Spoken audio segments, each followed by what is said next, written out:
Hi, I'm Dr. Bertice Berry, and I want to tell you a story. But today, I'm going to tell you the story the way others have asked me to tell it. I'm going to tell it from back here so that I'm not up so close and you don't have to look at me so much.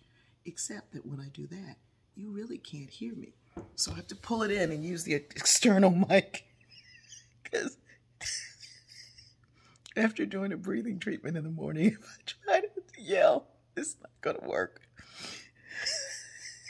So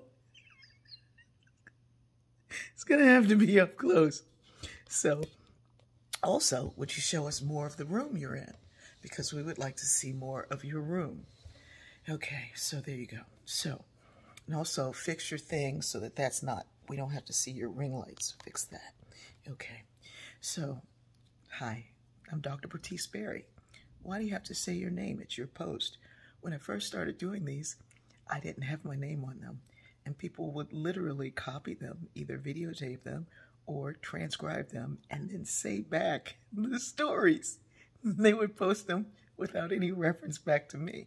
So I had to say my name. In fact, I had to hashtag my own name so that people in other countries who said they couldn't understand the pronunciation of my name or the name because it was unique, so that they would know how to find my content. So that's why I say my name. Oh, and someone said stop saying doctor, because by now we all know you're a doctor. Not everybody can get a doctorate. Not everybody wants one. 1.3% of the population has one, kind of ish.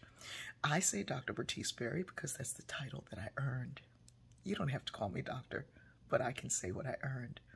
Okay, so here's the story. When I was a girl, oh, right, people have said, please stop telling stories back in the past. Could you tell more stories in the present? Recently, I was remembering the story back when I was a girl. And my mother, oh, right. Somebody said, please stop telling these stories about your mother. Not all of us had wonderful mothers. Well, my mother wasn't always wonderful. She became wonderful. And these are my stories. I get to tell the story from my perspective. It's my story. It's my post. Keep scrolling. On the days you don't want to hear about my mother or race or whatever, keep scrolling. So, my mother, okay, recently the spirit of my mother came back to me and reminded me of the story when I was a girl.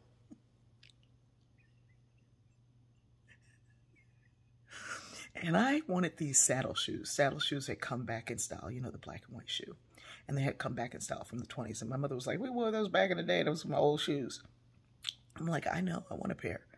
And she was like, well, use your little cleaning money. Oh, right. Could you stop telling stories of when you were cleaning? Back when I was working, self-employed as a child, I had money, but I used it for offering tithes. Could you stop telling those church stories? Okay. I used it for helping to feed the flock.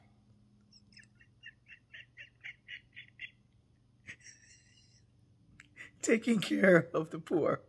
And I also used some of my money when I would clean houses for people who couldn't afford it, but I knew they needed it. They were elderly and couldn't get to the things that they desired to get to. So I would buy supplies, and sometimes if I went to the store for them and they didn't have enough money, I would help out. So that's how I would use that money, and I didn't have enough money for those saddle shoes. And I said to my mom, but I really want those shoes. And she was like, well, if you really want them, then you'll save up and get them, but you're not getting those shoes. But why do you really want them? And I was like, because everybody has them. She said, oh, so you want something that everybody has? And I was like, yeah, because everybody has them. She said, do you want to be everybody else? I had to think about it for a moment, because in the poverty that we lived in, a lot of my friends did not. And I was like, kind of, sort of. And I was like, no, I just want the shoes. She was like, well, do you know that every room that you go in, somebody's going to have more than you? They're going to be prettier than you. They're going to be smarter than you. They're going to be stronger than you. But nobody in that room is going to be you. Nobody can beat you at being you. So I suggest you figure out who you are and stick with that. You can imagine the impact that this story has had on my life. It is why I do things the way that I do them. Sometimes people will come along and sometimes they won't. Sometimes if people can't control you into doing things the way they think that you should do them, they'll leave you alone. Sometimes they'll start trying to be like you. Sometimes they get demanding with that. You need to tell me where you get them glasses from. I think the world will be a much better place when we're all doing us. If I am me and you are you, and I allow your presence to inspire my presence, that's how we change this thing, baby. That's how we do it. I love you.